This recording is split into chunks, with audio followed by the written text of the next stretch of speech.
Okay students, now we are learning the most important part of noun. Okay, हमको लगता है कि noun इतना डिटेल में क्यों पढ़ा रहे हैं, because मैं noun इसलिए डिटेल में पढ़ा रही हूँ क्योंकि कुछ चीजें हमको पता है और कुछ चीजें हमको पता नहीं है। जो चीजें हमको पता नहीं है उसकी वजह से हमको कंफ्यूजन है नाउन में, तो आज उसको पूरा डिटेल में कंप्लीट करेंगे। ओके, अभी नाउन की बात करेंगे।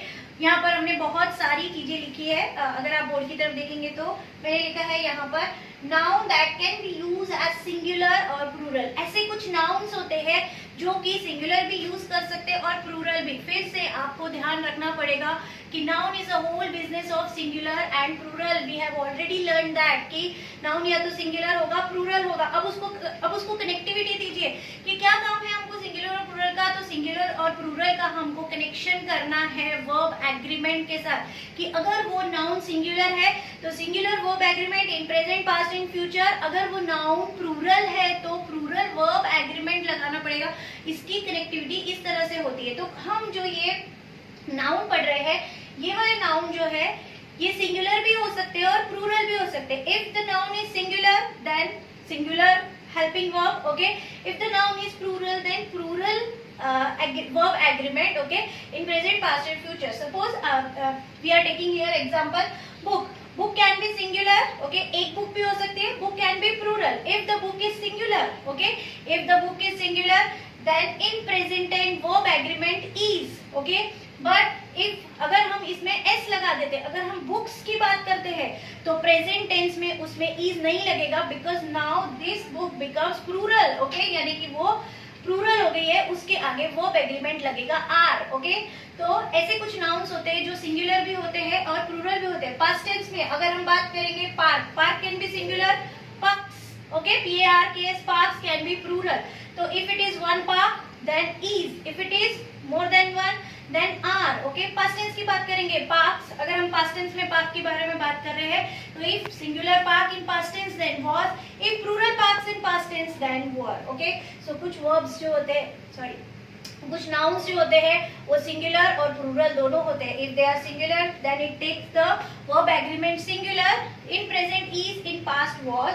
But if they are in plural then it will take verb agreement plural, are in singular, are in present tense and were in past tense. Okay, अब हम नेक्स्ट आगे के देखते हैं। देखिए, हमको अभी तक सिर्फ कुछ ही नाउन्स के बारे में पता है। ओके, नाउन्स जो कि हमेशा, nouns always appearing in sets. Okay, nouns always appearing in sets.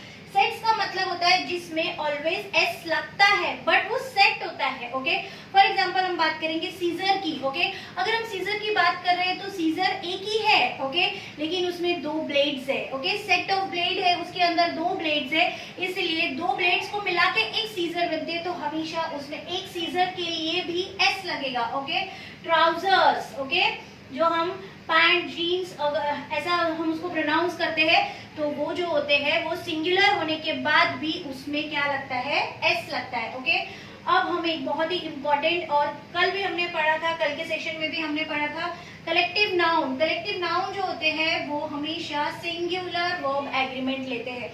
For example आपको पता है फ्लॉक, फ्लॉक किस चीज का होता है, बर्ड्स का होता है। बहुत सारे बर्ड्स ली और उनको एक ग्रुप में डाला, उस ग्रुप को नाम दिया फ्लॉक। उस ग्रुप को क्या नाम दिया, फ्लॉक।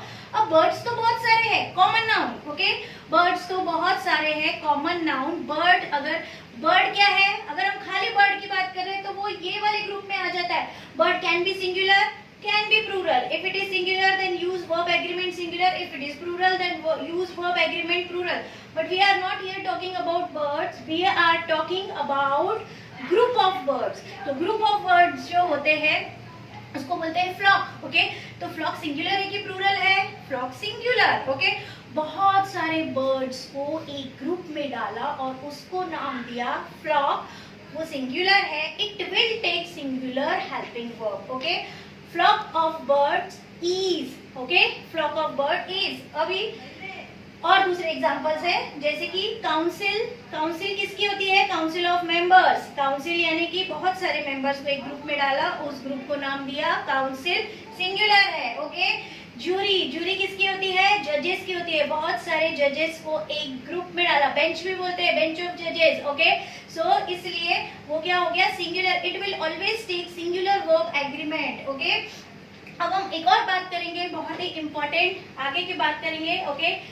एक कलेक्टिव नाउन जो होते हैं, कुछ कलेक्टिव नाउन जो होते हैं वो वर्ब एग्रीमेंट प्लूरल लेते हैं, ठीक है। कुछ ही है, थोड़े से हमको याद रखने हैं। हमने यहाँ पर पढ़ा कि कलेक्टिव नाउन अगर है तो वो वर्ब एग्रीमेंट उनका सिंगुलर होता है, लेकिन कुछ कलेक्टिव नाउन्स ऐसे होते हैं जिसका वर्ब एग्रीमेंट प्लूरल होता है। दे आर, देखेंगे कौन से। कैटल, कैटल का मतलब क्या होता है? कैटल का मतलब होता है group of animal, okay, group of animal. उसके लिए वर्ब एग्रीमेंट आर यूज करते हैं, पास्ट टेंस में वर यूज करेंगे। पीपल, ओके, पीपल के लिए हम यूज करेंगे verb agreement are, past tense में वर। पुलिस के लिए आर, ओके। पुलिस क्या है? अनकाउंटेबल है। तो हमने वो भी देखा है कि अनकाउंटेबल नाउन्स जो होते हैं वो क्या होते हैं? सिंगुलर होते हैं, लेकिन यहाँ पर हम उसको पुलिस को प्लूरल फॉर्म में, ओके। तो इस तरह से कुछ वर्ड्स कलेक्टिव नाउन जो होते हैं वो वर्ब एग्रीमेंट जो होते हैं वो प्लूरल भी लेते हैं, ओके। अब ये जो चार है ये बहुत ही इंपॉर्टेंट है, ओके। इसको थोड़ा सा एक्सप्लेन कर लेंगे। हम बात करेंगे प्रोसीड्स की। अगर मैंने आपको पूछा कि प्रोसीड का मतलब क्या होता है, ओके, तो प्रोसीड का मतलब आप तुरंत बोलोगे कि आगे बढ़ना, ओके। लेकिन सोचो, उसको थोड़ा ध्यान से सोचो कि whether we are learning noun और वर्ब, हम नाउन लर्न कर रहे हैं कि वर्ब कर रहे हैं, ठीक है। तो अगर आप प्रोसीड का जवाब देते हो कि आगे बढ़ना, तो वो वर्ब हो गया। We are not talking about verb, we are here talking about noun. तो अगर नाउन की बात करेंगे तो प्रोसीड्स का मतलब क्या होता है? प्रोसीड्स का मतलब होता है कि सुबह से शाम तक आपने जो दुकान में बैठकर, ओके, आपने जो दुकान में बैठकर ट्रांजैक्शंस किए, परचेज और सेल के, और लास्ट में आपके पास जो अमाउंट बची है, total amount after doing all the transactions from morning till evening, okay. वो जो हिंदी में उसको गल्ला बोलेंगे, ओके। जो आपका गल्ला होता है उसको प्रोसीड्स बोलते हैं। We are here talking about noun, not verb, okay. तो प्रोसीड जो होता है वो वर्ब एग्रीमेंट हमेशा प्लूरल लेगा, आर, ओके। और पास्ट टेंस में क्या है? पास्ट टेंस में वर, ओके। उसके बाद हम एक और इम्पोर्टेंट बात करेंगे, वो है आल्म। आम का मतलब क्या होता है? लिसन, आम का मतलब होता है चंदा, ओके। चंदा जो मंदिर के बाहर हम किसी को देते हैं, बेगर्स को हम अगर पैसे दे रहे हैं या खाना दे रहे, तो वो आर्म्स होता है, ओके। वो भी वर्ब एग्रीमेंट लेता है प्लूरल। उसके बाद हम बात करेंगे रिचेस की, ओके। आपको अगर ध्यान होगा तो एक कार्टून आता है Richie Rich, okay. Richie Rich, Lakshmi चंचल होती है। कैसी होती है? लक्ष्मी चंचल होती है, लक्ष्मी के पंख होते हैं। तो प्रोवर्ब बनता है कि रिचेस हैव विंग्स। रिचेस के साथ क्या आ गया? हैव आ गया। हैव भी क्या है? प्लूरल वर्ब एग्रीमेंट है। इसलिए ये जो लक्ष्मी को इंग्लिश में रिचेस बोलते हैं। तो अगर आपको लक्ष्मी के बारे में लिखना है, ओके, तो आपको उसके लिए वर्ब एग्रीमेंट जो यूज करना पड़ता है वो आर यूज करना पड़ता है, ओके। उसके बाद हम बात करेंगे एक और इम्पोर्टेंट वर्ड की, दैट इज रिस्पेक्ट्स, ओके। अब मैं उसके घर पर गया या मैं उसके ऑफिस गया, उन्होंने मुझे बुलाया था और उन्होंने मुझे रिस्पेक्ट दी एक बार, ओके, गॉट इट। यहाँ पर हम एस नहीं लगाएंगे बिकॉज उन्होंने एक बार मुझे बुलाया, एक बार रिस्पेक्ट दी, एस नहीं। पर उन्होंने मुझे बुलाया था, 2-3 ओकेजन्स पे बुलाया था उन्होंने मुझे, और हर ओकेजन पे उन्होंने मुझे 3 बार बुलाया और तीनों बार रिस्पेक्ट्स दी, ओके। समझ में आ रहा है? तो रिस्पेक्ट जो होती है वो सिंगुलर, एक बार बुलाया, एक बार रिस्पेक्ट दी, इज, ओके। 3 बार बुलाया, 3 बार रिस्पेक्ट्स दी, आर। तो इन दिस वे बहुत सारे ऐसे वर्ड्स है, आपको समझना है। टोटल हम ये देखना चाहते हैं इसके अंदर, नाउन के अंदर हमको ये देखना है कि वर्ब एग्रीमेंट क्या लगेगा, ओके। अब एक और थोड़ा सा इंपॉर्टेंट चीज की बात करते हैं। 2 वर्ड्स है, वो है फर्नीचर और मशीनरी। क्या है? फर्नीचर और मशीनरी। फर्नीचर जो होता है, फर्नीचर, वो हमेशा उसमें कभी एस नहीं लगता है, और मशीनरी में भी कभी एस नहीं लगता है। बहुत सारे टेबल्स है, चेयर्स है, ओके। बहुत सारे टेबल है, चेयर है, और उनको हमने एक ग्रुप में डाला और उस ग्रुप को नाम दे दिया फर्नीचर। आप एक चेयर के बारे में बात कर सकते हो, आप 2 चेयर के बारे में बात कर सकते हो, ओके। वो एक अलग अलग नाम है, वो चीजों के अलग अलग नाम है, लेकिन आपने अगर उसको हमारी पूरी कंपनी है, उसमें कितना फर्नीचर है, फर्नीचर्स नहीं है, फर्नीचर ऑलरेडी प्लूरल होता है, ओके। मशीनरी, बहुत सारी मशीनरी, ओके। वैसे उसको मशीन्स बोलते हैं, हम क्या बोलते हैं? मशीन या मशीन्स, ओके। अगर आप सिंगुलर मशीन की बात कर रहे हो, बहुत सारी मशीन्स की बात कर रहे हो, लेकिन अगर आपने उसको ग्रुप में डाल दिया तो उसको हम मशीनरी वर्ड देते हैं और उसका जो वर्ब एग्रीमेंट होता है वो सिंगुलर होता है।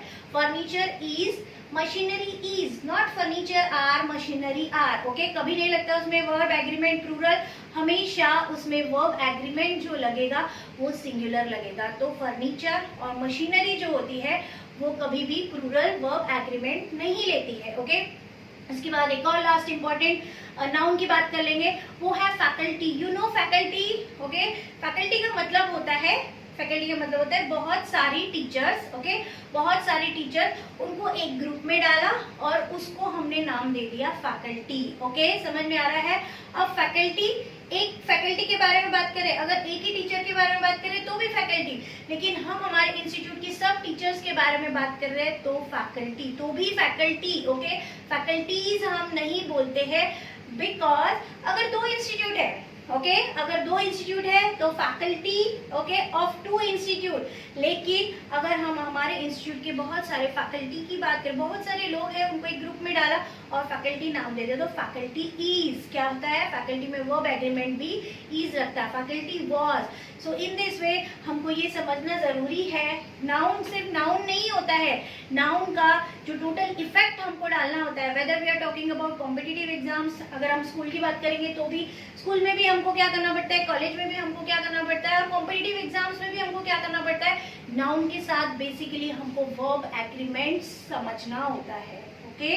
सो इन दिस वे हम बहुत सारी चीज़ें शायद सीख चुके हैं और मैं चाहती हूँ कि आप इसको रिवाइज करो ताकि पहले के भी जो आपके पहले के सेशंस है, जो आपके पहले के वीडियोस है, उसको भी बार बार देखो ताकि आप इसको कनेक्ट कर सको कि हमने नाउन पढ़ा था, हमने एडजेक्टिव पढ़ा था, हमने एडवर्ब पढ़ा था, हमने इसको किस तरह से ये टॉपिक को उसके साथ कनेक्ट किया है। स्टूडेंट्स, इस वीडियो के एंड में मैं ये बोलना चाहती हूँ कि ये जो वीडियोस मैं बना रही हूँ, ये मैं कोशिश कर रही हूँ कि आपको हर चीज़ एक डीप में समझ में आए, ओके। लेकिन फिर भी अगर आपको लगता है कि किसी और तरह से इसका एक्सप्लेनेशन होना चाहिए तो मुझे बताना। मैं अपनी तरफ से कोशिश कर रही हूँ कि आपको इजी वे में किस तरह से ये ग्रामर समझ में आए, और आप मुझे लिख सकते हो, आप मुझे बता सकते हो कि और कौन सी चीज़ आपको समझ में नहीं आई है ये टॉपिक के लिए, तब हम उसको मैं कोशिश करूंगी उसको एक्सप्लेन करने की। बिकॉज आज हमारा ये जो टॉपिक था ये नाउन का, मैंने आपको बोला है कि नाउन का मतलब एक ही सेंटेंस, प्रेजेंट में, एक पास्ट में और एक फ्यूचर में, ओके। लेकिन हम अभी जो नेक्स्ट सेशन स्टार्ट कर रहे हैं वो है वर्ब का, ओके। इसलिए हाँ, अभी एक और क्वेश्चन आपके माइंड में आएगा कि प्रेजेंट बताया, पास्ट बताया, फ्यूचर क्यों नहीं बताया, ओके। अब फ्यूचर की बात कर लेंगे, लास्ट में हम फ्यूचर की बात करेंगे कि फ्यूचर के वर्ब एग्रीमेंट जो होते हैं, ओके। फ्यूचर के वर्ब एग्रीमेंट सिंगुलर और प्लूरल। फ्यूचर के सिर्फ दो ही हेल्पिंग वर्ब्स है, ओके। फ्यूचर के सिर्फ दो ही हेल्पिंग वर्ब्स है, एक है विल और एक है शैल, ओके। विल और शैल, अगर हम ग्रामेटिकली जाएंगे तो सब्जेक्ट्स 8 है टोटल, हमेशा सब्जेक्ट्स 8 रहेंगे, उसके अलावा कोई सब्जेक्ट नहीं है। शैल के लिए दो ही सब्जेक्ट यूज होते हैं, आई और वी, ओके। आई और वी के साथ शैल लगता है, बाकी सब सब्जेक्ट के साथ हम विल लगाते हैं। अब एक टेक्निक जो आजकल यूज होने लगे, एकेडमिकली भी करेक्ट है, अगर आप वो टेक्निक यूज करते हो फ्यूचर टेंस के लिए तो उसमें कभी आपके मार्क्स नहीं कटते हैं। कोई भी सब्जेक्ट के साथ, suppose we are using here subject I, या फिर हम ही यूज कर रहे apostrophe double L, okay. Apostrophe double L जब हम लगा देते हैं तो दैट मीन्स की फ्यूचर टेंस। तो यहाँ पर सवाल नहीं पैदा होता है कि शाल लगाना है या विल लगाना है, ना शाल लगाना है ना विल लगाना है। हर एक subject I apostrophe double L, he apostrophe double L, they apostrophe double L, so it would be sufficient। अगर आप apostrophe double L लगा रहे हैं उसका मतलब है फ्यूचर टेंस, उसके साथ be लगाना है और आगे noun लगाना है, no singular no plural, okay। So that's it for today, have a nice day, take care, bye।